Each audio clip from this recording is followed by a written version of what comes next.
ఇంట్లో దేవుడి దీపాలు వెలిగిస్తున్నప్పుడు సింహద్వారాన్ని అన్ని డోర్లు అన్నారు, సింహద్వారం తెరిచి ఉంచాలా, డోర్లను తెరిచి ఉంచాలా? లక్ష్మీదేవి ఇంట్లోకి రావాలిగా. కాబట్టి సంధ్యవేళ కానీ ప్రాతకాలంలో కానీ తప్పనిసరిగా మనము దీపం జ్యోతి పరం బ్రహ్మ, దీపం జ్యోతి జనార్దన, దీపోయం హరతు మే పాపం, ప్రాతుర్దీపం సాయం దీపం నమోస్తుతే అన్న విషయాన్ని గుర్తుంచుకోండి. అంటే తప్పకుండా మనము లక్ష్మీదేవి ఇంట్లోకి రావాలంటే సింహద్వారాన్ని తెరిచి ఇల్లంతా పరిశుభ్రం చేసుకొని తప్పకుండా దీపారాధన చేయాలి. అంటే ఇప్పుడు ఏమిటి, సాయంకాల సమయంలో దీపం వెలిగిస్తున్నప్పుడు అంటే ఇంట్లో లైట్లు వేస్తున్నప్పుడు పెరటి వైపు ఉన్నటువంటి గుమ్మాన్ని మూసేసి సింహద్వారాన్ని తీసి లైట్లు వేయాలి. అంటే లక్ష్మీదేవిని ఆహ్వానించినప్పుడు శుభ్రం చేసుకొని శుభ్రంగా సింహద్వారం నుంచి అమ్మవారిని ఆహ్వానం చేయాలి.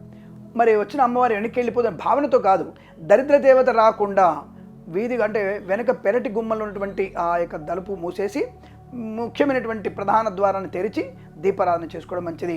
ఉదయం పూట కూడా తప్పకుండా మనము సింహద్వారం తీసి ఇల్లంతా అన్ని డోర్లు తీసి శుభ్రంగా దీపారాధన చేసుకొని ఇంట్లో ఉన్నటువంటి దరిద్ర దేవతను వెళ్ళగొట్టి లక్ష్మీదేవిని మనము ఆహ్వానించడానికి దీపారాధన చేసేటప్పుడు తప్పకుండా మనం సింహద్వారం తెరిచే ఉంచాలనే విషయాన్ని గుర్తించండి.